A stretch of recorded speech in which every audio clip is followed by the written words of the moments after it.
কি কি আমল করলে হজে না যেয়েও হজের সওয়াব পাবো। হজের যে মূল ফজিলত সেটা তো আসলে হজ ছাড়া অন্য কোনো কিছুতে অর্জন করা সম্ভব না। বিশেষ করে হজ আদায় করার যে ফরজ, এই ফরজ আদায় হওয়ার জন্য হজ করাই কর্তব্য। হজ ছাড়া অন্য কোনো কিছুতে হজের ফরজ আদায় হবে না। তবে নবী আলাইহিসসালামের কাছে গরিব এবং অভাবী সাহাবীরা বিভিন্ন সময় বিভিন্ন অনুযোগ নিয়ে আসতেন। ইয়া রাসূলুল্লাহ, ধনী সাহাবীরা তারা তো টাকা পয়সা আছে, দান সাদাকা, হজ, উমরা, নানান ইবাদতবন্দি করতে পারে টাকা দিয়ে, আমরা পারি না, আমাদেরকে কিছু আমল শিখাই দেন যাতে তাদের উপরে আমরা অগ্রসর হয়ে যেতে পারি তাদের চেয়ে। তো নবী আলাইহিসসালাম তাদেরকে দোয়া শিখিয়ে দিয়েছেন। দেখা গেল যে ধনীরা সে দোয়া বিভিন্নভাবে জেনে গেছেন এবং তারাও শুরু করে দিয়েছে। তো সাহাবীদের মধ্যে এগুলো নিয়ে কম্পিটিশন হতো। তো এই জন্য আমলের কম্পিটিশন তো আমাদের থাকা দরকার। তো এই সমস্ত মানুষগুলো যাদের হজ করার সুযোগ সামর্থ্য হয় না অর্থের অভাবে, হজ করার যে ফরজ বিধান সেটা আদায় না হলেও হজের সওয়াব অল্প স্বল্প সওয়াব না, এটা কিছু কিছু আমলের মধ্যে আল্লাহ তাআলা রেখেছেন। নবী আলাইহিসসালাম বিভিন্ন হাদিস আমাদেরকে বলেছেন। এর ভিতরে একটা হলো ইশরাক। ফজরের পরে যদি কেউ নামাজের জায়গা যেখানে তিনি সালাত আদায় করেছেন সেই জায়গায় যদি তিনি বসে থাকেন, জিকির আজকার করতে থাকেন, তাসবিহ তিলাওয়াতে মাশগুল থাকেন, আল্লাহর স্মরণে ব্যস্ত থাকেন, এরপর সূর্য ওঠার পর তিনি 15-20 মিনিট অপেক্ষা করে তিনি ইশরাকের নামাজ আদায় করেছেন, তাকে আল্লাহ রাব্বুল আলামিন পরিপূর্ণ হজের সওয়াব দান করেন। তাহলে একটা আমল পেলাম যে আমলের মাধ্যমে হজের সওয়াব লাভের একটা সুযোগ তৈরি হতে পারে। হয়তো প্রতিদিন আমরা করতে পারি না, আমাদের নানা রুটিনের ব্যস্ততা আছে, কিন্তু আমার মাঝে মধ্যে তো এই সুযোগটা আসে না। জুমার দিন অফিস আদালত স্কুল কলেজ ক্লাস থাকে না, তো আমি জুমার দিন যদি প্ল্যান করি যে বৃহস্পতিবার আগে শুয়ে যাব, শুক্রবার সকালে আমলটা করে আমি তারপরে ঘুমাবো, সম্ভব না ইনশাল্লাহ। দ্বিতীয়ত, ফজর নামাজের জন্য যদি কেউ মসজিদে যায়, ফজরের গুরুত্ব বুঝে কোনো পুরুষ মসজিদে ফজর নামাজ আদায় করবার জন্য গেল, গমন করলো, তাকে আল্লাহ রাব্বুল আলামিন এই যে কষ্ট উপেক্ষা করে, শীতের সময় শীতের কষ্ট, গরমের সময় ছোট রাত, এই ছোট রাতে ঘুম কোরবানি করে যথাসময় উঠে খুব এহতেমামের সাথে যথাসময়ে মসজিদে চলে গেল, এই ফজরের জন্য মসজিদে যাওয়ার এই স্যাক্রিফাইসটা যে করলো, আল্লাহ তাকেও হজের পরিমাণ সওয়াব দান করেন।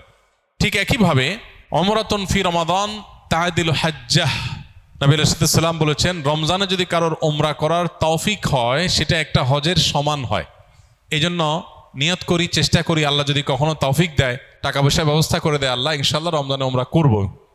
আরেকটা আমল হলো যদি কেউ মসজিদে ইলম অর্জন করার উদ্দেশ্যে যায়, এই যে আপনারা এসছেন, আসার সময় যদি নিয়ত থাকে যে আমি কোনো দ্বীনি বিষয় শিখব, কোরআন হাদিস সম্পর্কে জানবো, কিছু মাসাইল সম্পর্কে অবগত হব, কোরআন বা হাদিসের দার্স থেকে আমি ইলম হাসিল করব, দ্বীন জানবো, ইলম হাসিলের উদ্দেশ্যে মসজিদে যায়, মসজিদে কোনো দ্বীনি প্রোগ্রাম হবে, গিয়েছে শুধু দ্বীন জানার জন্য, দ্বীনের ইলম হাসিলের জন্য, ইলম অর্জনের জন্য যদি কেউ মসজিদে যায়, তাকেও আল্লাহ তাআলা হজের সমান সওয়াব দান করেন। ঠিক একইভাবে কেউ হজ করার নিয়তে সাদেকাহ রেখেছে, পরিপূর্ণ নিয়ত রেখেছে এবং নিয়ত অনুযায়ী সে ইনিশিয়েটিভ নিয়ে ফেলেছে যে হজ করবে, ব্যবস্থা গ্রহণ করেছে, উদ্যোগ নিয়েছে, বাট কোনো কারণে সে করতে পারল না। তো নবী আলাইহিস সালাম বলেছেন মান হাম্মা বিহাসানাতিন ফালাম ইয়ামালহা, যে ব্যক্তি কোনো ভালো কাজ করবার পাক্কা নিয়ত করেছে কিন্তু করতে পারল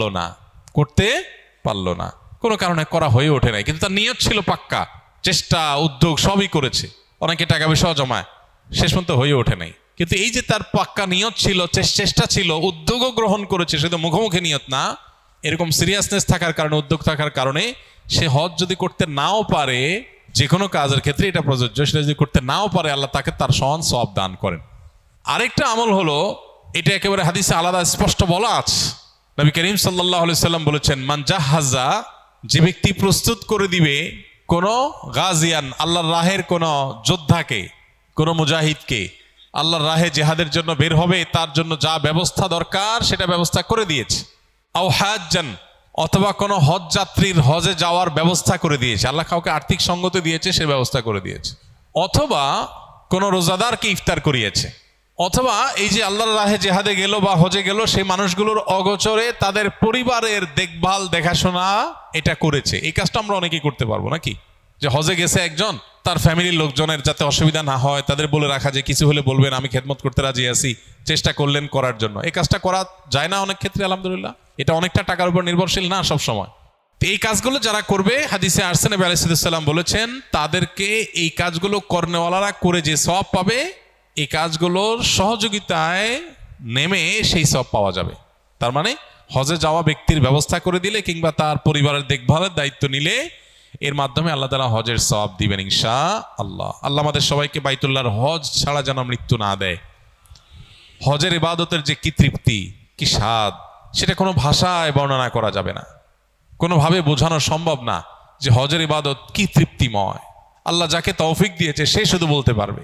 জীবনের সব স্মৃতি মানুষ ভুলে গেলেও হজের স্মৃতি মানুষ বলতে পারে না। এটা তাড়া করে বেড়ায়, এটা মানুষকে পজিটিভ অর্থে তাড়া করে, অর্থাৎ সবসময় তাকে আবারও হজে যেতে উদ্বুদ্ধ করে। আরাফার ময়দান, মিনা এবং মুজদালিফার অবস্থানের ভিতরে নুরানি এবং অবর্ণনীয় অদৃশ্য এক সম্মোহনী শক্তি আছে, মানুষকে টানে।